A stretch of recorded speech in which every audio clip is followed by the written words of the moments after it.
Hello students, આજે આપણે ધોરણ 11નો ચેપ્ટર નંબર 14ના લેક્ચર નંબર 8માં બે નાના ટોપિક. એક ઉભયધર્મી પરિપથ. શ્વસનની ક્રિયા ફક્ત અપચય ક્રિયા નથી પણ ચયાપચય છે, એની સાબિતી આપતી ક્રિયા એટલે ઉભયધર્મી પરિપથ. અને બીજો એક ટોપિક શ્વસનાંકનો આપણે અભ્યાસ કરવાનો છે. ચાલો, તો સૌથી પહેલાં તો ઉભયધર્મી પરિપથ જોજો. તો સૌથી પહેલાં આપણે વાત કરીએ છીએ શ્વાસ્ય દ્રવ્ય. હાલો, તમને ખબર છે શ્વાસ્ય દ્રવ્ય તરીકે એક તો કાર્બોદિત હોઈ શકે. ચલો, બીજું શ્વાસ્ય દ્રવ્ય તરીકે લિપિડ હોઈ શકે અને ત્રીજું પ્રોટીન હોઈ શકે. લિપિડ ન કહેવું હોય તો ચરબી કહી શકે. ચલો, મોટાભાગે શ્વાસ્ય દ્રવ્ય તરીકે કાર્બોદિતનો ઉપયોગ થાય છે. હાલો, પછી કાર્બોદિતની અવેજીમાં લિપિડ અને પ્રોટીન એનો શક્તિના સ્ત્રોત તરીકે ઉપયોગ થઈ શકે. ચલો, હવે કાર્બોદિતનો જો શ્વાસ્ય દ્રવ્ય તરીકે ઉપયોગ થતો હોય તો આપણને ખબર છે કાર્બોદિતનો કોઈ પણ પ્રકાર હોય, સુક્રોઝ હોય, સ્ટાર્ચ હોય, પણ એનું પહેલાં રૂપાંતર ગ્લુકોઝમાં થાય છે. તો ગ્લુકોઝ કાર્બોદિતનું શ્વસન માટેનું મુખ્ય દ્રવ્ય છે. ચાલો, હવે શ્વાસ્ય દ્રવ્ય તરીકે કાર્બોદિત હોય, દાખલા તરીકે ગ્લુકોઝ છે, અથવા કાર્બોદિતનો કોઈ પણ પ્રકાર હોય તો એનું સૌથી પહેલાં પરિવર્તન ગ્લુકોઝમાં થાય. ચાલો, પછી ગ્લુકોઝના અણુનું વિઘટન 3 પથ દ્વારા થાય: ગ્લાયકોલિસિસ, ક્રેબ્સ ચક્ર અને ઓક્સિડેટિવ ફોસ્ફોરાયલેશન. તો એ પરિપથ તમને ખબર છે. જોજો, હવે શ્વાસ્ય દ્રવ્ય તરીકે કાર્બોદિતનો ઉપયોગ થતો હોય તો શ્વસનના 3 તબક્કા જારક શ્વસનમાં પૂરેપૂરા થાય છે. ગ્લાયકોલિસિસ એ પૂરેપૂરું થાય, ક્રેબ્સ ચક્ર એ પૂરેપૂરું થાય અને ETS એ પૂરેપૂરું થાય. હાલો, આ તમને ખબર છે. ચાલો, પણ જો શ્વાસ્ય દ્રવ્ય તરીકે કાર્બોદિત સિવાયનું દ્રવ્ય હોય, દાખલા તરીકે લિપિડ છે, પ્રોટીન છે, તો ખાસ કરીને જે પહેલો તબક્કો છે ગ્લાયકોલિસિસ, ચલો, એ અડધો ગ્લાયકોલિસિસ થાય અથવા ગ્લાયકોલિસિસ થાય જ નહીં. તો શ્વાસ્ય દ્રવ્ય તરીકે કાર્બોદિત હોય તો 3 તબક્કા પૂરેપૂરા થાય, આપણે ચેપ્ટરમાં સમજાય એ પ્રમાણે. પણ જો શ્વાસ્ય દ્રવ્ય તરીકે પ્રક્રિયક તરીકે લિપિડ કે પ્રોટીન હોય તો જારક શ્વસનનો જે પહેલો તબક્કો છે ગ્લાયકોલિસિસ એ બાયપાસ થઈ જાય છે, એ મોટાભાગે તબક્કો કપાઈ જાય છે. તો એનો મતલબ એમ થયો કે લિપિડ અને પ્રોટીન એ શ્વસન પથમાં વચ્ચેથી જોઈન્ટ થાય છે, સીધું લગભગ ક્રેબ્સ ચક્રની આજુબાજુ. ચાલો, હવે કાર્બોદિત તરીકે શ્વાસ્ય દ્રવ્ય તરીકે કાર્બોદિત હોય તો એ જોતાં એવું લાગે છે કે સતત ગ્લુકોઝના અણુનું વિઘટન થાય છે. તો આપણે કહી શકીએ કે શ્વસન પ્રક્રિયા અપચય ક્રિયા છે. ચલો, પણ જો શ્વાસ્ય દ્રવ્ય તરીકે લિપિડ અને પ્રોટીનનો ઉપયોગ થતો હોય તો એમાં આપણને દેખાય છે કે શ્વસન પ્રક્રિયા એ ફક્ત અપચય ક્રિયા નથી પણ અમુક ક્રિયાઓ એમાં ચયની છે. જોજો, એ સમજવા માટે ટેક્સ્ટબુકની જ હું સીધી આકૃતિ તમને બતાવું છું, જે તમને ટેક્સ્ટબુકમાં ચાર્ટ આપેલો છે. ચાલો, તો પહેલાં કાર્બોદિતની આપણે વાત કરીએ. જોજો, શ્વાસ્ય દ્રવ્ય તરીકે કાર્બોદિત હોય. જોજો, ચાલો, દાખલા તરીકે અહીં સુક્રોઝ છે, સ્ટાર્ચ છે, તો એનો સીધો શ્વસનમાં ઉપયોગ ન થઈ શકે. તો સૌથી પહેલાં તો સુક્રોઝ હોય, સ્ટાર્ચ હોય, એનું રૂપાંતરણ થઈ જાય સરળ શર્કરા, એટલે જટિલ શર્કરા, જટિલ કાર્બોદિતનું રૂપાંતરણ થઈ ગયું સરળ કાર્બોદિત, અને એ થઈ ગયો ગ્લુકોઝ. જોજો, ત્યાંથી હવે જારક શ્વસનની ક્રિયાનો પ્રારંભ થાય. તો હવે તમને ગ્લાયકોલિસિસ ટૂંકમાં બતાવ્યું છે એકદમ. અહીંયા ગ્લાયકોલિસિસ પૂરું થઈ ગયું, આટલી ક્રિયા. અમુક સ્ટેપ બતાવ્યા છે કે ગ્લુકોઝમાંથી પહેલાં ગ્લુકોઝ 6 ફોસ્ફેટ તમને ખબર છે, પછી ફ્રુક્ટોઝ 6 ફોસ્ફેટ, ફ્રુક્ટોઝ 1,6 બાયફોસ્ફેટ. જો એના એક અણુનું વિઘટન થાય એટલે એક અણુ DHAP નો બને, એક અણુ ફોસ્ફોગ્લિસરાલ્ડિહાઇડનો બને. હાલો, પછી પાયરુવિક એસિડ બને, તો અહીંયા ગ્લાયકોલિસિસ પૂરું થઈ ગયું.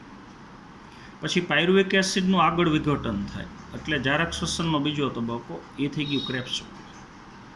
જો સ્વાસ્થ્ય દ્રવ્ય તરીકે કાર્બોદિતનો ઉપયોગ થાય તો શ્વસન પથ આ રીતથી આગળ વધે છે. એટલે એ દ્રષ્ટિએ જોતા શ્વસનની ક્રિયા અપચય ક્રિયા છે. જોજો પણ જો સ્વાસ્થ્ય દ્રવ્ય તરીકે લિપિડ અથવા ચરબી કે પ્રોટીન તો મોટા ભાગે કાં ગ્લાયકોલિસિસ અડધું કોટ થઈ જાય ને કાં આખું કોટ થઈ જાય. જોજો એ આપણે સમજવાનું છે. ચલો દાખલા તરીકે સ્વાસ્થ્ય દ્રવ્ય તરીકે લિપિડ કે ચરબી છે તો લાઇપેજ ઉત્સેચક દ્વારા પહેલાં ચરબીનું વિઘટન થાય લાઇપેજ ઉત્સેચક દ્વારા, એટલે એક ફેટી એસિડ બને અને ગ્લિસરોલ બને. જોજો એ હવે શ્વસન પથમાં દાખલ થાય. જોજો જે ગ્લિસરોલ બન્યો એનું રૂપાંતરણ થઈ જાય ફોસ્ફોગ્લિસરાલ્ડિહાઇડ, એટલે ગ્લિસરોલમાંથી સીધું પીજીએલ બને. જોજો બરોબર સમજવાનું, પીજીએલ તો અડધું ગ્લાયકોલિસિસ કોટ થઈ ગયું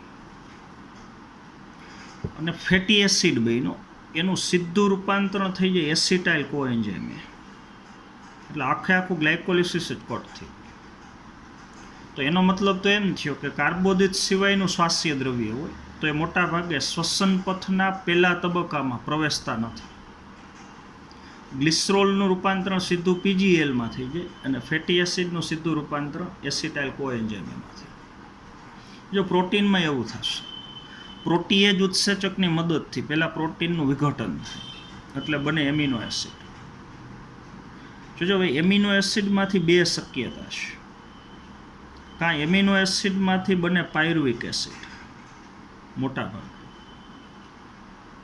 અને કાં સીધું એમાંથી બને એસિટાઇલ કોએન્ઝાઇમ, તો એ ગ્લાયકોલિસિસ કોટ થઈ. તો કાર્બોદિત સિવાયના ઘટકોનું જો શ્વસન થતું હોય, સ્વાસ્થ્ય દ્રવ્ય તરીકે ઉપયોગ થતો હોય તો વચ્ચેનું કોઈ પણ જે મધ્યસ્થી સંયોજન છે એમાં એનું સીધું રૂપાંતરણ થઈ જાય. આ મધ્યસ્થી સંયોજન. હાલો આ તમે સમજી. ચલો હવે અત્યાર સુધી આપણે જે ક્રિયા સમજ્યા એ દ્રષ્ટિએ તમે વિચારો તો શ્વસનની ક્રિયા અપચય ક્રિયા છે. જો વિઘટન થયું, ત્રણેય ઘટકોનું વિઘટન થયું. જોજો પણ સ્વાસ્થ્ય દ્રવ્ય તરીકે કાર્બોદિત સિવાયના જ્યારે ઘટકો છે, જોજો તો હવે બે પ્રક્રિયા થાય છે. ચાલો દાખલા તરીકે ચરબીનું વિઘટન થવાથી જો બરોબર સમજો, ફેટી એસિડ બન્યું અને ફેટી એસિડમાંથી જો એસિટાઇલ કોએન્ઝાઇમ એ બને તો આ પ્રક્રિયા વિચારો તો અપચય ક્રિયા છે, વિઘટનાત્મક ક્રિયા છે. પણ ઘણી વખત એવું થતું જો કોષને દાખલા તરીકે ફેટી એસિડની જરૂર છે વધારે, તો શ્વસન પ્રક્રિયામાં જે એસિટાઇલ કોએન્ઝાઇમ એ બેનો જોજો એમાંથી ઊંધી ક્રિયા થઈ શકે. જેમ ફેટી એસિડમાંથી એસિટાઇલ કોએન્ઝાઇમ એ બને છે તો અપચય ક્રિયા છે, એમ એસિટાઇલ કોએન્ઝાઇમ એમાંથી પાછું ફેટી એસિડ એ બની શકે તો ચય ક્રિયા થઈ ગઈ. ચલો એવી જ રીતથી પ્રોટીનમાંથી પાયરુવિક એસિડ બન્યું તો અપચય ક્રિયા છે, પણ જરૂર હોય તો પાયરુવિક એસિડમાંથી પાછું પ્રોટીન એ બની શકે તો ચય ક્રિયા છે. ચાલો તો શ્વસનમાં ફક્ત વિઘટનાત્મક ક્રિયા જ થાય એ જરૂરી નથી, સંશ્લેષણાત્મક ક્રિયા થાય. કાર્બનિક સંયોજનોનું જરૂરિયાત પ્રમાણે સંશ્લેષણ થતું.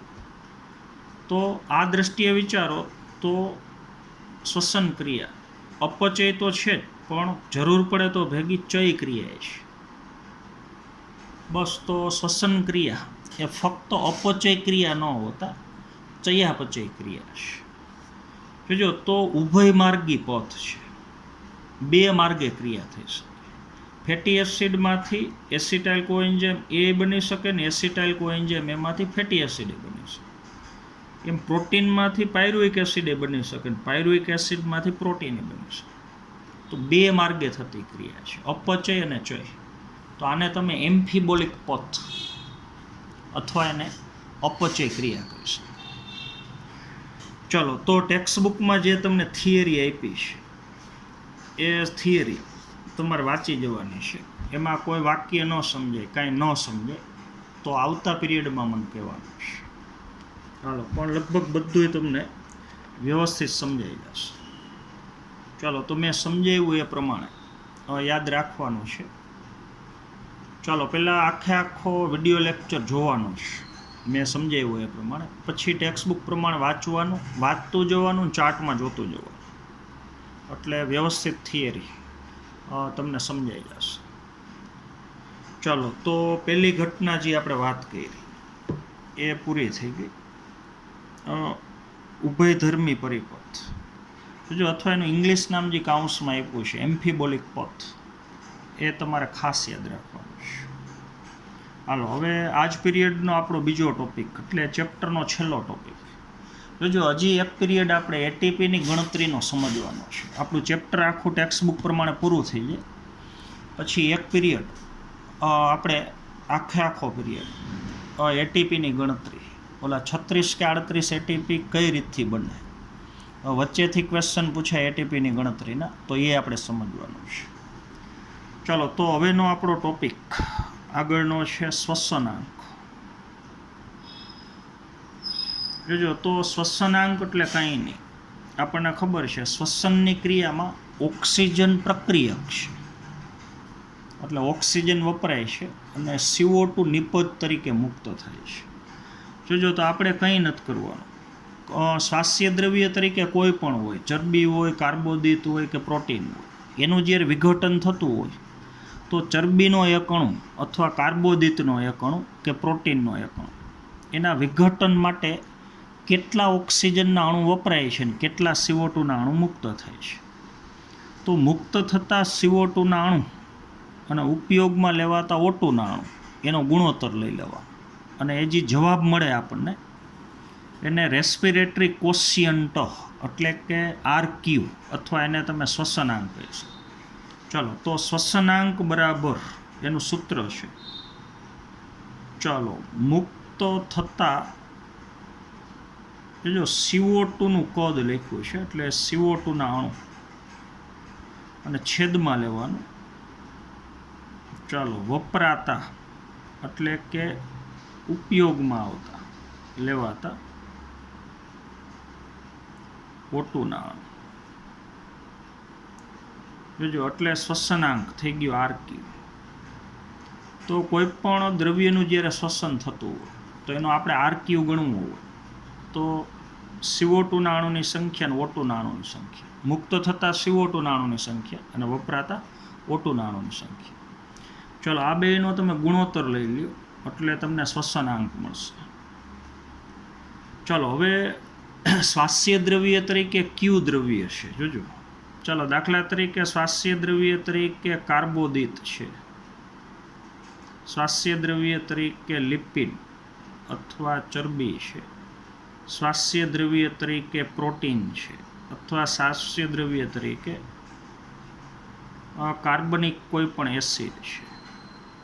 તો આ બધા દ્રવ્યોનો શ્વસનાંક અલગ અલગ છે. તો CO2ના અણુ, O2ના અણુ, એનો ગુણોત્તર લ્યો એટલે એક તમને જવાબ મળશે. દાખલા તરીકે એક જવાબ મળ્યો તો એ શ્વસનાંક થઈ ગયો. તો અલગ અલગ દ્રવ્યોનો શ્વસનાંક અલગ અલગ છે.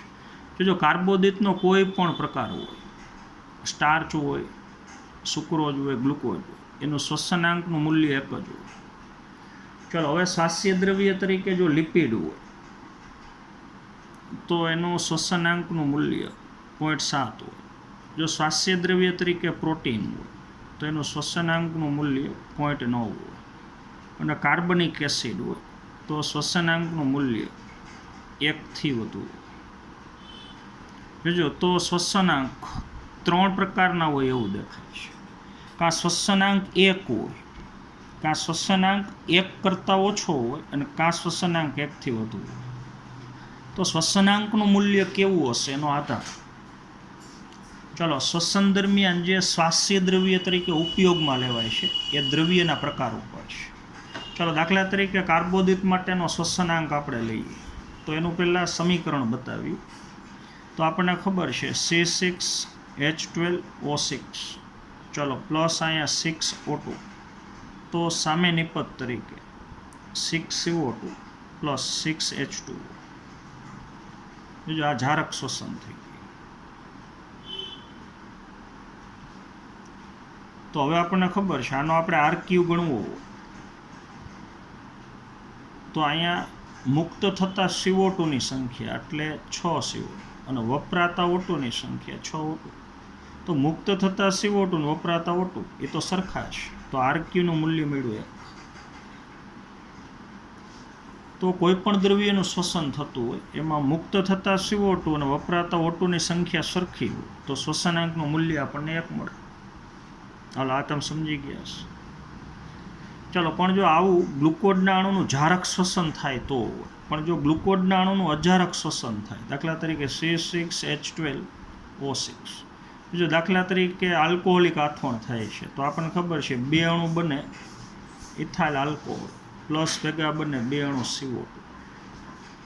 તો અહીંયા પ્રક્રિયક તરીકે ઓક્સિજન વપરાય જ નહીં, એટલે અજારક શ્વસનનો જો તમે આરક્યુ ગણો તો 2 CO2 ને છેદમાં 0 O2, તો શ્વસનાંક થઈ જાય અનંત, ઇન્ફિનિટિવ થઈ જાય.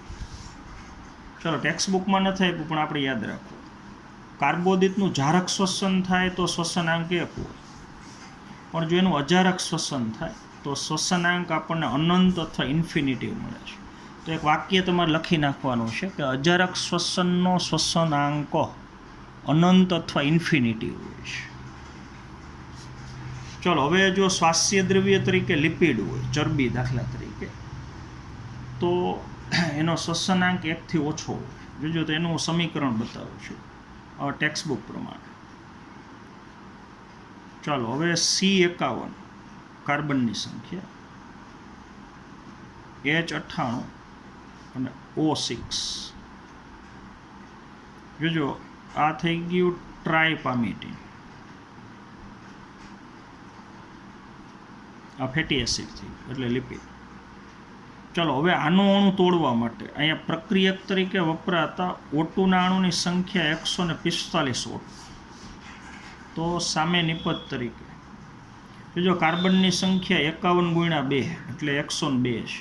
ગ્લુકોઝમાં 6 કાર્બન હોય તો 6 CO2 મુક્ત થાય, અહીંયા તમને ખબર છે જારક શ્વસન.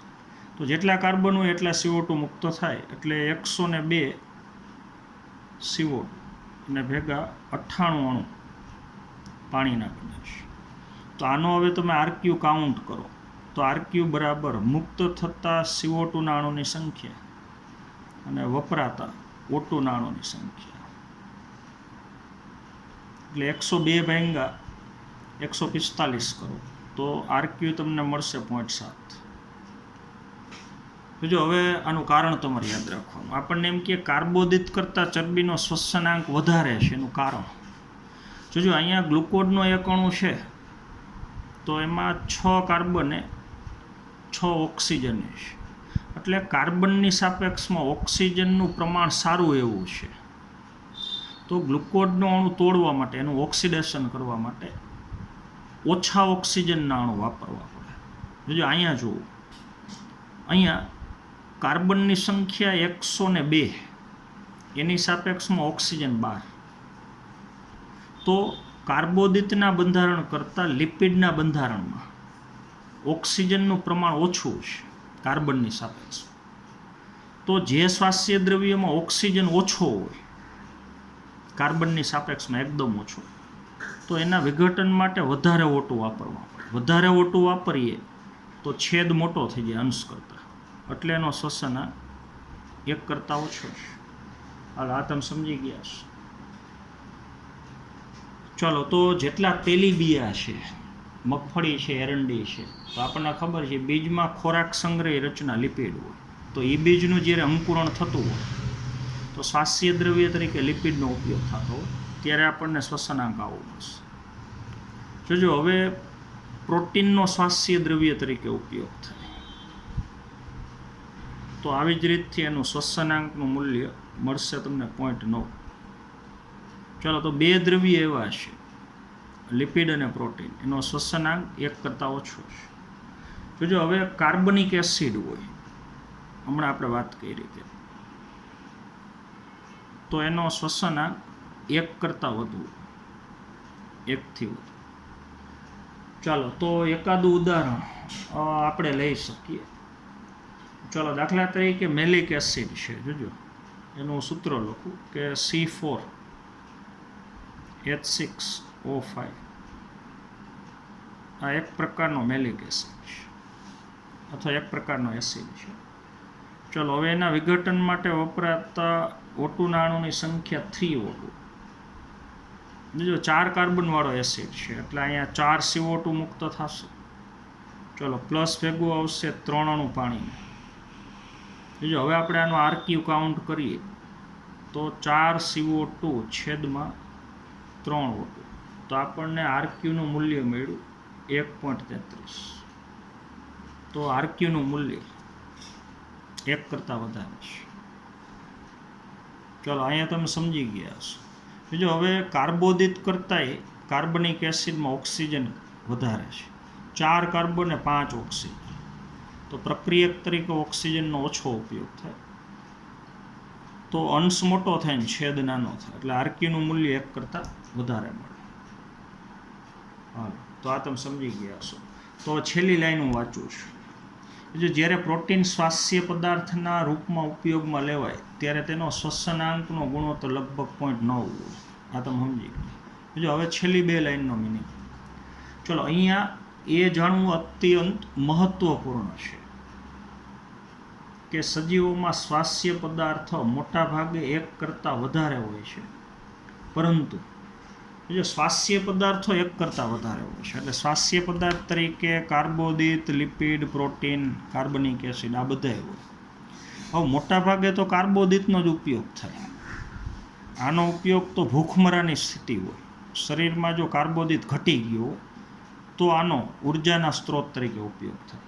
બીજું હવેનું વાક્ય, શુદ્ધ પ્રોટીન અને ચરબી સ્વાસ્થ્ય પદાર્થ તરીકે ક્યારેય ઉપયોગમાં આવતા નથી. હમણાં આપણે વાત કરી શુદ્ધ ચરબી કે શુદ્ધ પ્રોટીન એનો સીધો સ્વાસ્થ્ય દ્રવ્ય તરીકે ઉપયોગ ન થાય, તો પહેલાં એનું વિઘટન થાય. એટલે લિપિડનું વિઘટન લાઇપેજ ઉત્સેચક દ્વારા થાય, પછી ફેટી એસિડ અને ગ્લિસરોલ એનો ઉપયોગ થાય સ્વાસ્થ્ય દ્રવ્ય. એમ પ્રોટીનનો સીધો શુદ્ધ સ્વરૂપમાં સ્વાસ્થ્ય દ્રવ્ય તરીકે ઉપયોગ ન થાય, પ્રોટીએજ ઉત્સેચક દ્વારા એનું વિઘટન થાય અને એમિનો એસિડનો પછી ઉપયોગ સ્વાસ્થ્ય દ્રવ્ય તરીકે થાય. ચાલો, તો MCQ માટે ખાસ તમારે યાદ રાખવાનું છે. હાલો, તો આ તમે સમજી ગયા છો. ચાલો, તો અહીંયા ટેક્સ્ટબુક પ્રમાણે આપણું આખું ચેપ્ટર પૂરું થઈ ગયું, પણ હજી એક પિરિયડ આપણે વાત કરી એ પ્રમાણે ATPની ગણતરી આપણે કઈ રીતથી કરી શકીએ, તો એ એક પિરિયડ 20-25 મિનિટનો આપણે લેવો પડશે. ચાલો, તો એ પિરિયડ આપણે આગળ લેશું પછી. ચાલો, તો આજના પિરિયડમાં આપણે અહીંયા સુધી રાખશું. Thank you.